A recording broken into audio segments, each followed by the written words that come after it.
You've just splurged on a shiny new Tesla, a Rivian, a Hummer, a Lucid, or a Chevy Bolt. Maybe you're thrilled to save on gas and shrink your carbon footprint. Then a bill lands in your mailbox. The federal government wants $250 every year just for owning an electric vehicle, with hybrid drivers facing a $100 annual fee. And this isn't another state fee piling on. It's the government-backed plan in the U.S. House of Representatives to fund crumbling highways and bridges. As speed controls tighten with technology like intelligent speed assistance, which we've covered before, already reining in drivers, this EV fee feels like a gut punch. Pay up to go green and slow down while you're at it. Is this a fair tax, or is it betrayal of the electric vehicle segment? There should be a mix of vehicles. You should be able to choose what you want. But this is an interesting spin, and this story will fire you up. I'll dive in, but first I want to remind you to like this video and to subscribe to our channel to keep up with what's going on in the automotive world. And here's a quick word from our sponsor. People ask me all the time how I don't look my age. Well, here's one of my secrets. I've been using Native Path krill oil because these omega-3s are sourced from wild-caught krill. They absorb quickly, no fishy aftertaste, teeny small pill that's half the size of regular pills, and it has powerful antioxidants. I noticed a difference within a week, reduced my joint pain, inflammation, skin aging, and improved my mental sharpness. And I've been taking this for months now and noticed a huge difference. Right now, you can get this at getkrill.com/Lauren for a special 66% discount. That's getkrill.com/Lauren. The nation's highways and bridges, 156,000 miles of them, are in rough shape. We all know that.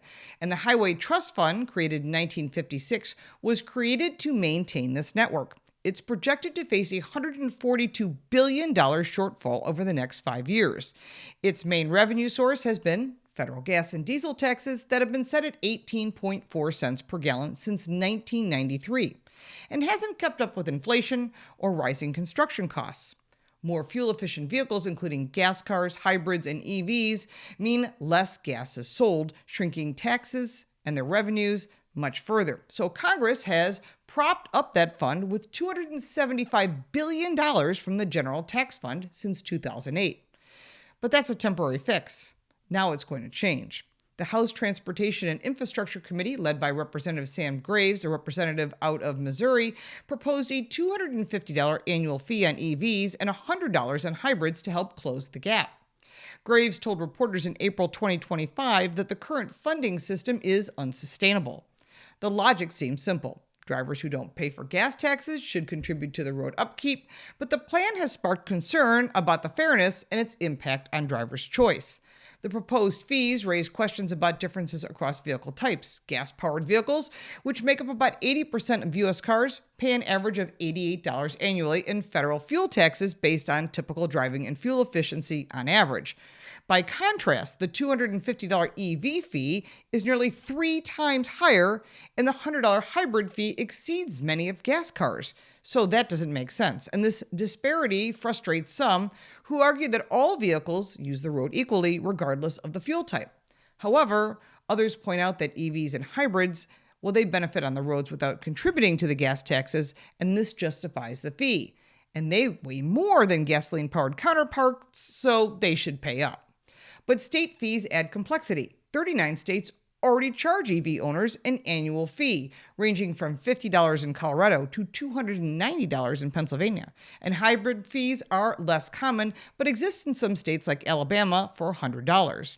A federal fee on top of these could significantly increase costs for those drivers. For example, an EV owner in Pennsylvania might face a $540 annual fee if combined fees. Meanwhile, gasoline vehicles face no equivalent federal tax, though they pay fuel taxes every time they fill up.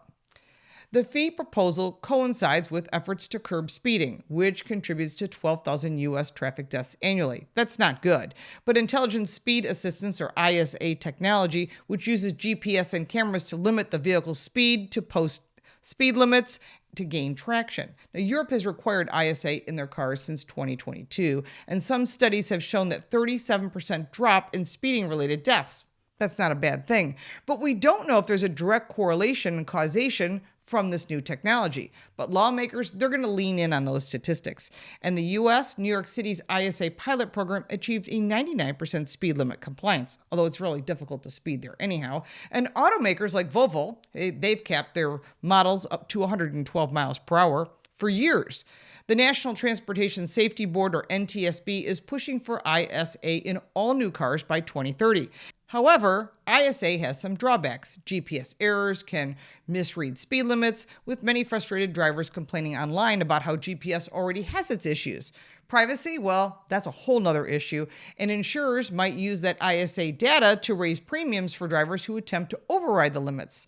Now, according to the Insurance Institute of Highway Safety, and we know for a fact that the data being collected is being used to raise people's insurance rates, well, they say they're concerned about this as well, and we've covered this in the past and on other segments. But it's important to note that you're being tracked pretty much on everything you do from your phone to in your car, but I think we know that. And insurance companies, they're already abusing this by purchasing your data from car manufacturers, integrated technology, and your phone while they're selling your information to the highest bidder, because both the phone company, as well as the car manufacturers and the insurance agents, and literally anyone else who can sell you things, well, they're already paying for your data. While ISA could save lives, it reduces driver control, raising questions about how much regulation is too much regulation. That's up to you to determine. We'll talk about that in a second. The EV fee and the ISA debates highlight tensions between fairness and choice and practicality. And on one hand, roads do need funding, and gas taxes alone are not cutting it. And heavy vehicles like 18-wheelers cause significant road damage, and electric vehicles are all that much heavier than ICE counterparts, causing slightly larger percentage of road damage over time than gasoline-powered vehicles. Recently, Congress rejected a $20 fee on all vehicles. They thought it wasn't enough, but they said they wanted to spread that cost to a higher percentage, and they opted instead for a $200 fee, which was the second choice, to a $250 fee. Some see this as unfairly singling out drivers. The fees could also influence vehicles' choice. With 1.2 million EVs sold in 2024, adoption is growing, but higher costs, charging limitations, and insurance, well, they're deterring buyers, especially those eyeing affordable models to cut fuel expenses.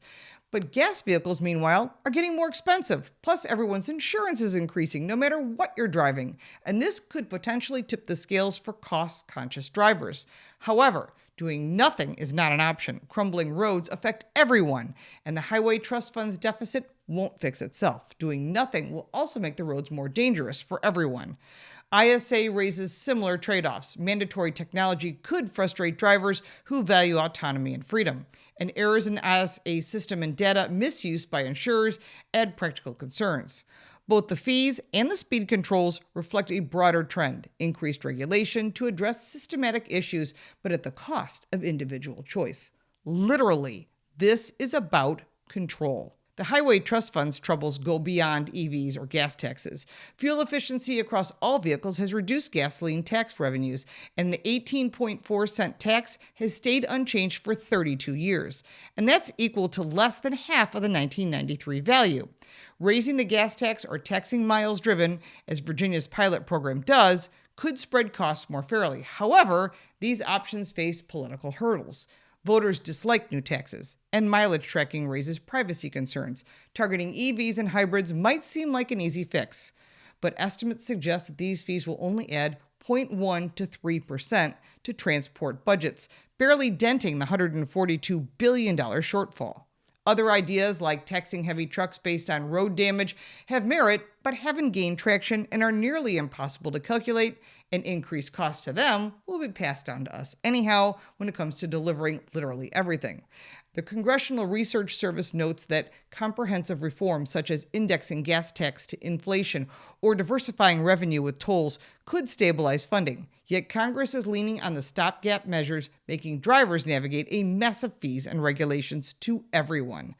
Several alternatives could address road funding without targeting specific vehicles. A mileage-based tax, like Virginia's charge their drivers for actual road use, regardless of fuel type, but requires tracking, which is intrusive and no one wants that. But a small fee on every vehicle, like the rejected $20 proposal, would distribute costs broadly.